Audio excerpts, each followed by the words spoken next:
Doctor भावना शर्मा, हिंदी विभाग, राजकीय कन्या महाविद्यालय बाना। प्रेमचंद बीए प्रथम वर्ष की छात्राओं के साथ प्रेमचंद की शतरंज के खिलाड़ी आपके पाठ्यक्रम में जो कहानी है उसको अपन ने पढ़ा था पिछले लेक्चर में, और वो कहानी अपन ने शुरू की थी। उसमें दो मित्र मीर और मिर्ज़ा उनकी कहानी थी। उसको अपन ने प्रारंभ में पढ़ा कि दोनों मित्रों को इतना ज़्यादा शौक़ था शतरंज का कि उन्हें किसी भी चीज़ की परवाह उसके सामने नहीं रहती। दोनों एक दूसरे पर इल्ज़ाम लगाते रहते हैं और उस खेल से हटना नहीं चाहते। उसकी बेगम के सर दर्द है और वो बार बार उन्हें बुला रही है कि आप आइए और मेरे सर का इलाज कराइए, लेकिन वो उठने का नाम नहीं लेते।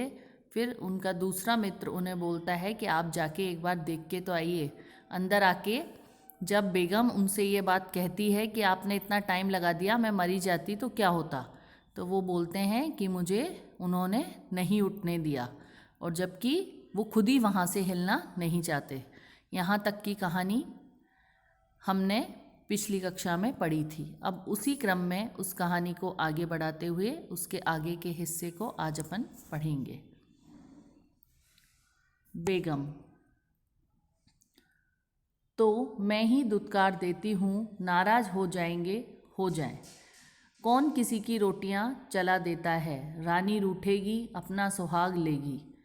हिरिया बाहर से शतरंज उठा ला, मीर साहब से कहना मियाँ अब न खेलेंगे, आप तशरीफ़ ले जाइए। जो बेगम है वो इतने गुस्से में आ गई कि वो अपनी जो दासी है हिरिया उससे बोल रही है कि आप शतरंज अंदर उठा लाओ और उनसे मना कर दो कि अब वो नहीं खेलने आएंगे। फिर उनके पति जो मिर्जा जी हैं, हाँ हाँ कहीं ऐसा गजब भी ना कर देना, जलील करना चाहती हो क्या। ठहर हिरिया, कहाँ जाती है। बेगम: जाने क्यों नहीं देते, मेरा ही खून पिए जो उसे रोके। अच्छा उसे रोको, मुझे रोको तो जानूं। यह कहकर बेगम साहिबा चिल्लाती हुई दीवान खाने की तरफ चली। मिर्जा बेचारे का रंग उड़ गया, बीवी की मिन्नतें करने लगा, खुद के लिए तुम्हें हजरत हुसैन की कसम, मेरी ही मैयत देखो जो उधर जाओ। लेकिन बेगम एक न मानी, दीवान खाने के द्वार पर चली गई, पर एक एक पर पुरुष के सामने जाते हुए पांव बंद गए। भारतीय नारी, खासतौर से मुस्लिम समाज, अपन जानते हैं कि एकदम जो वास्तव में भारतीय नारी है वो किसी भी पुरुष के सामने जाने से पहले कहीं ना कहीं उसके मन में थोड़ा संकोच होता ही है। वैसा ही यहाँ इन बेगम के लिए बताया गया। भीतर झांका, संयोग से कमरा खाली था। मीर साहब ने 2 मोहरें इधर उधर कर दिए थे और अपनी सफाई बताने के लिए बाहर टहल रहे थे। फिर क्या था, बेगम के अंदर पहुंचकर बाजी उलट दी। मोहरें कुछ तख्त के नीचे फेंक दिए, कुछ बाहर, किवाड़ अंदर से बंद किए और कुंडी लगा दी।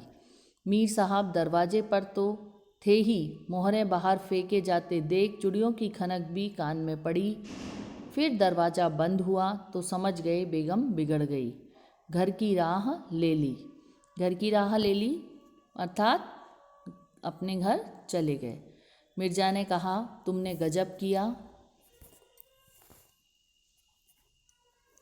बेगम: अब मीर साहब इधर आए तो खड़े खड़े निकलवा दूंगी।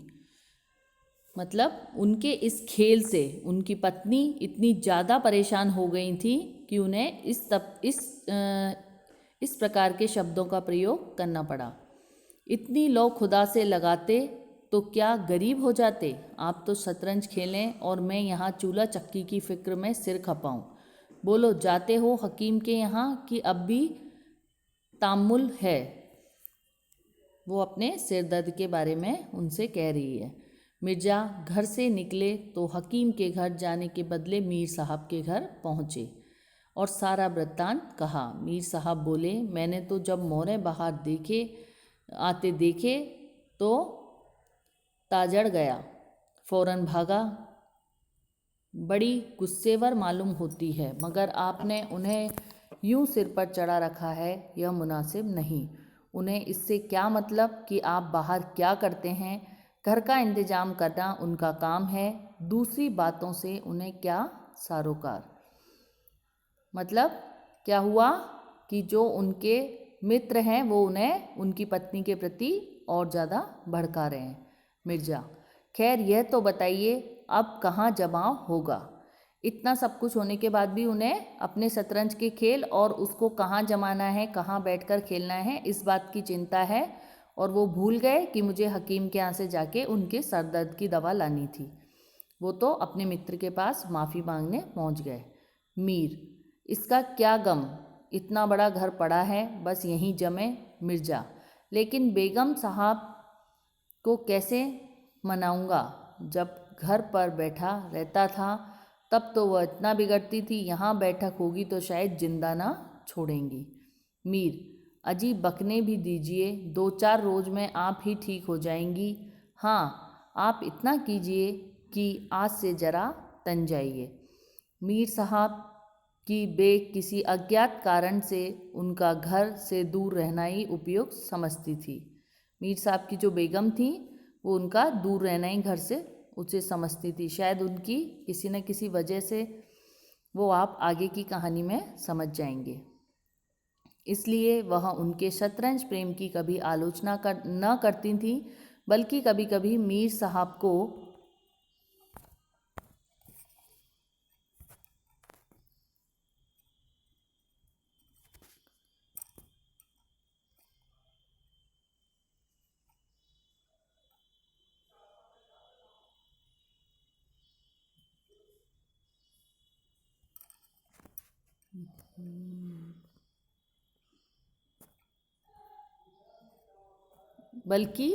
कभी कभी जो मीर साहब थे उनको कोशिश करती थी, अगर वो भूल भी जाते थे तो वो उन्हें ये बात बोलती थी कि आप यहाँ से जाके अपना आज शतरंज खेलना भूल गए क्या, क्या आपके मित्र यहाँ नहीं आए, इस टाइप की बातें करके वो उन्हें वहाँ से रवाना करना चाहती थी, क्योंकि हो सकता है वो भी उनके इस खेल से बहुत ज़्यादा परेशान हो चुकी थी, और दोनों मित्रों को वो किसी न किसी वजह से वहाँ रखना भी नहीं चाहती थी और अपने घर में किसी टाइप की झंझट को पालना भी नहीं चाहती थी। तो अभी तक शतरंज के खिलाड़ी ये कहानी आपके पाठ्यक्रम की प्रेमचंद द्वारा रचित हम पढ़ रहे हैं, और इसमें दोनों मित्रों का शतरंज के प्रति जो लगाव और उनके राज्य के प्रति जो उदासीनता है वो इसमें अपन को लगातार देखने को मिल रही है, और इससे आगे की कहानी हम अगली कक्षा में पढ़ेंगे। धन्यवाद।